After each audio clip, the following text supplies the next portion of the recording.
ಎಷ್ಟೇ ಕೊಳೆ ಇರುವ ಅಡುಗೆ ಮನೆ ಬಟ್ಟೆ ಅಂದರೆ ಮಸಿ ಬಟ್ಟೆಯನ್ನು ನಿಮಿಷದಲ್ಲಿ ಸ್ವಚ್ಛಗೊಳಿಸುವ ಸೂಪರ್ ಟಿಪ್ಸ್. ಎಷ್ಟೇ ಕೊಳೆ ಇರಲಿ ಮಸಿ ಬಟ್ಟೆಯನ್ನು ಜಾಸ್ತಿ ಉಜ್ಜೋದು ಬೇಡ. ವಾಷಿಂಗ್ ಮಿಷಿನ್ನಲ್ಲಿ ಒಗೆಯಿರಿ, ಇಲ್ಲ ಕೈಯಿಂದ ಒಗೆಯಿರಿ. ಮಸಿ ಬಟ್ಟೆ ಹೊಸದರಂತೆ ಆಗುತ್ತದೆ.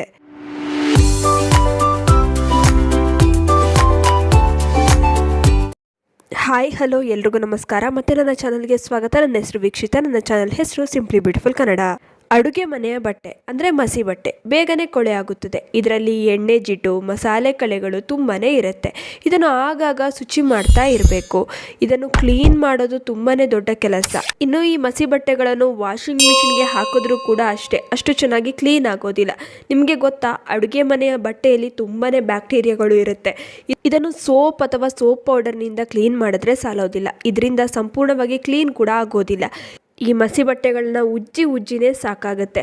ಹಾಗಿದ್ರೆ ಸುಲಭವಾಗಿ ಹೇಗೆ ಇದನ್ನು ಸ್ವಚ್ಛಗೊಳಿಸೋದು? ಮಿಷಿನ್ನಲ್ಲಿ ಒಗೆಯಿರಿ, ಇಲ್ಲ ಕೈಯಿಂದ ಒಗೆಯಿರಿ. ಈ ಟಿಪ್ಸನ್ನು ಫಾಲೋ ಮಾಡಿ ಸಾಕು. ಮಸಿ ಬಟ್ಟೆಗಳು ತುಂಬಾ ಚೆನ್ನಾಗಿ ಕ್ಲೀನ್ ಆಗುತ್ತೆ ಹಾಗೂ ಹೊಸದರಂತೆ ಆಗುತ್ತೆ. ಬನ್ನಿ ಹಾಗಾದರೆ ಈ ಸೂಪರ್ ಟಿಪ್ಸ್ನ ನೋಡ್ಕೊಂಬರೋಣ. ಒಂದು ಬಕೆಟ್ಗೆ ಈ ಮಸಿ ಬಟ್ಟೆಗಳನ್ನು ನೆನೆಸೋದಕ್ಕೆ ಎಷ್ಟು ನೀರು ಬೇಕು ಅಷ್ಟು ಬಿಸಿ ನೀರನ್ನ ಹಾಕ್ಕೊಳ್ಬೇಕು. ಬಿಸಿ ನೀರನ್ನ ಹಾಕೋದೇನಕ್ಕಂದ್ರೆ ಇದರಲ್ಲಿ ಸಾಕಷ್ಟು ಬ್ಯಾಕ್ಟೀರಿಯಾಗಳಿರುತ್ತೆ. ಬಿಸಿ ನೀರನ್ನ ಹಾಕೋದ್ರಿಂದ ಕೊಳೆ ಕೂಡ ಚೆನ್ನಾಗಿ ಬಿಟ್ಕೊಳ್ಳುತ್ತೆ. ಹಾಗೆ ಇದಕ್ಕೆ 1 ಚಮಚದಷ್ಟು ಉಪ್ಪನ್ನು ಹಾಕೊಳ್ಳಿ. ಉಪ್ಪನ್ನು ಹಾಕೋದ್ರಿಂದ ಕೂಡ ಕೊಳೆ ಚೆನ್ನಾಗಿ ಬಿಟ್ಕೊಳ್ಳುತ್ತೆ. ನಂತರ ಇದಕ್ಕೆ 1 ಸ್ಪೂನಷ್ಟು ಡಿಶ್ ವಾಷಿಂಗ್ ಜೆಲ್, ಯಾವುದಾದ್ರೂ ಪರವಾಗಿಲ್ಲ, ಈ ಲಿಕ್ವಿಡ್ ಸೋಪ್ನ ಹಾಕ್ಕೊಳ್ಬೇಕಾಗತ್ತೆ. ಈ ಡಿಶ್ ವಾಷಿಂಗ್ ಜೆಲ್ನ ಹಾಕೋದ್ರಿಂದ ಎಣ್ಣೆ ಜಿಡ್ಡು ಚೆನ್ನಾಗಿ ಬಿಟ್ಕೊಳ್ಳುತ್ತೆ. ನಂತರ ಇದಕ್ಕೆ ಸೋಪ್ ಪೌಡರ್, ನೀವು ಯಾವುದಾದ್ರೂ ಸೋಪ್ ಪೌಡರ್ನ ಬಳಸ್ತೀರಾ ಪರವಾಗಿಲ್ಲ, ಅದನ್ನ ಬಳಸ್ಕೊಳ್ಳಿ. ನಿಮ್ಮ ಬಟ್ಟೆಗೆ ಎಷ್ಟು ಬೇಕು ಅಷ್ಟು ಸೋಪ್ ಪೌಡರ್ನ ಹಾಕ್ಕೊಳ್ಳಿ.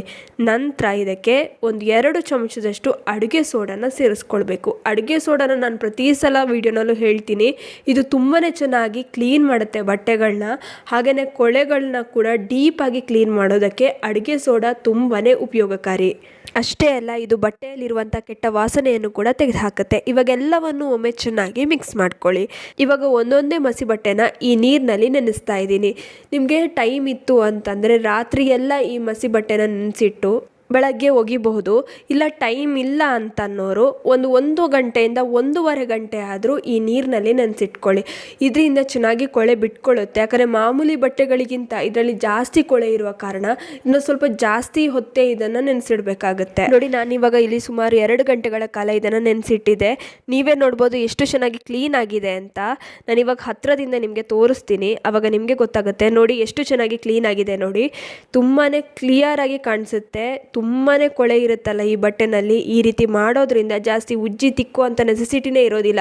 ನೋಡಿ ಎಷ್ಟು ಕೊಳೆ ಬಿಟ್ಕೊಂಡಿದೆ ಅಂತ. ಇನ್ನು ಈ ಬಟ್ಟೆಗಳನ್ನು ಕೈಯಿಂದ ಒಗಿತೀರಾ ಅಂತಂದರೆ ಕೈಯಿಂದ ಒಗಿರಿ, ಆದರೆ ಬ್ರಷ್ ಹಾಕಿ ಉಜ್ಜುವಂಥ ಅವಶ್ಯಕತೆ ಇರೋದಿಲ್ಲ.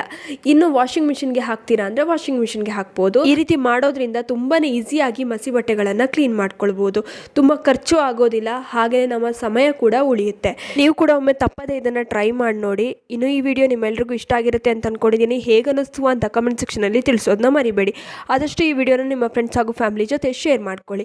ಹಾಗೆ ಲೈಕ್ ಮಾಡೋದನ್ನ ಮರಿಬೇಡಿ. ನೀವೇನು ನಮ್ಮ ಚಾನಲನ್ನು ಸಬ್ಸ್ಕ್ರೈಬ್ ಮಾಡ್ಕೊಂಡಿಲ್ಲ ಅಂದರೆ ದಯವಿಟ್ಟು ನಮ್ಮ ಚಾನಲನ್ನು ಸಬ್ಸ್ಕ್ರೈಬ್ ಮಾಡ್ಕೊಳ್ಳಿ. ಹಾಗೆ ಪಕ್ಕದಲ್ಲೇ ಇರುವ ಬೆಲ್ ಬಟನನ್ನು ಕ್ಲಿಕ್ ಮಾಡಿ. ಹೀಗೆ ಪ್ರೋತ್ಸಾಹ ಕೊಡ್ತಾ ಇರಿ. ಪ್ರೋತ್ಸಾಹ ಕೊಡ್ತಿರೋ ನಿಮ್ಮೆಲ್ಲರಿಗೂ ತುಂಬಾ ಥ್ಯಾಂಕ್ ಯು.